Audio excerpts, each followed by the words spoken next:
The past month, as the BLM movement took place in America against the police brutality faced by the colored community, Indians are recognizing the issues faced by them and how police brutality often goes unnoticed and unreported as well. Back in 1919, the Jallianwala Bagh massacre left a very profound impact on people, and the British troops were severely criticized for their inhumane act. It has been 100 years ever since this incident took place, and while we have progressed a lot over time, police brutality still exists and haunts many people.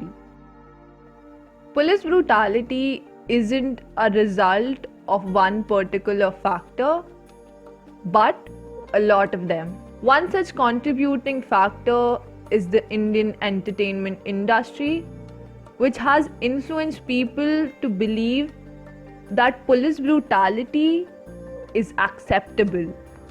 Many movies in the past, including Singham and Simba, have shown police brutality in a positive light, which hasn't done anything good to the present situation and portrayed it as a necessary evil.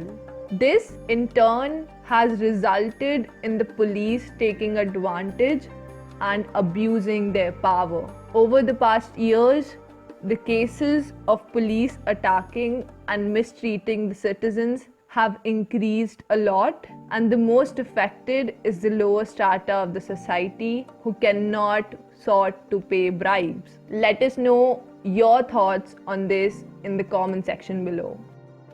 One such case came into light after a video made by a woman named Suchitra addressing the issue went viral.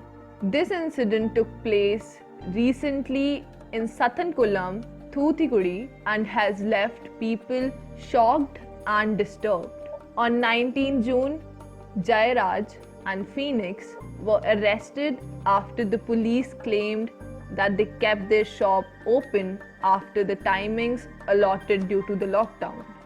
While the acceptable punishment should have been the sealing and fining of the shop, the FIR issued against them stated that they misbehaved, disobeyed order by a government servant, and verbally abused the police. But a recent CCTV footage reveals that no such behavior took place, yet the police went against the lawful procedure and took to several methods of torture. It is believed that they were physically abused. To know more on this, read our article as it is triggering to portray it on a video. Not only these many people are also talking about how they feel unsafe contacting the police due to ill treatment the citizens. This also enraged many who condemned the cruel behavior of the cops towards the people who were absolutely innocent and did not commit any criminal activity. Many also criticized the Indian celebrities for standing up for George Floyd and completely ignoring the injustice happening in their own country. This has also made many see beyond the perfect image and actually focus on the gruesome acts of the police. People also took to the streets to protest against the violent act of the police. As the masses started expressing their outrage, the 6 responsible policemen were suspended. Now that the official bodies have been involved and the matter is dealt with a lot of seriousness, people still believe that the only suspension for an heinous act like this isn't enough, and strict measures should be taken, and not just in Tamil Nadu but throughout the country, considering that police brutality is an evil found in most parts of India. The post-mortem reports were submitted before the Maduri bench of the Madras High Court on June 30th.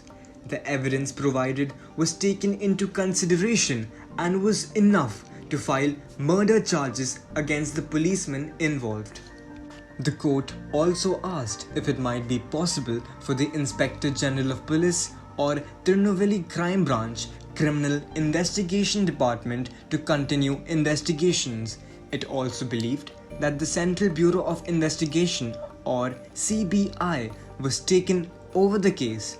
After the CBI took over, two policemen were arrested over the custodial death of the father and the son, and the FIR against the policemen now also includes murder charges under Section 302 of the Indian Penal Code.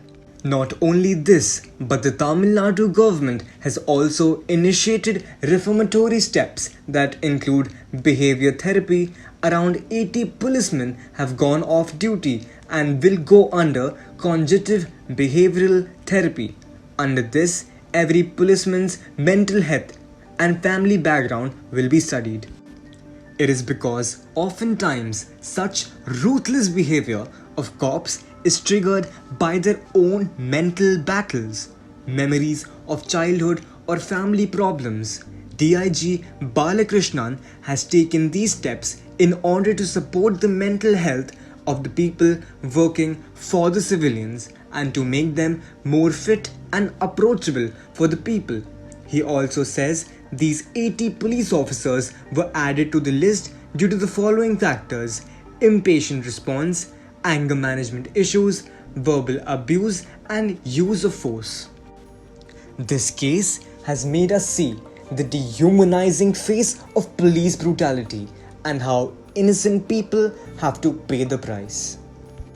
What started off as a fight for justice for the two civilians who also paved the path for many other cases to come up and demand their justice, which was and has been long overdue as the people come forward and ask for accountability or so many deaths and injuries. It is making the entire country more conscious about how common this behavior of the police towards us, the citizen, is. Our country has definitely made progress, but this is something that has become life-threatening. So, the more we question the police and their actions, the clearer it becomes how deep-rooted this problem actually is.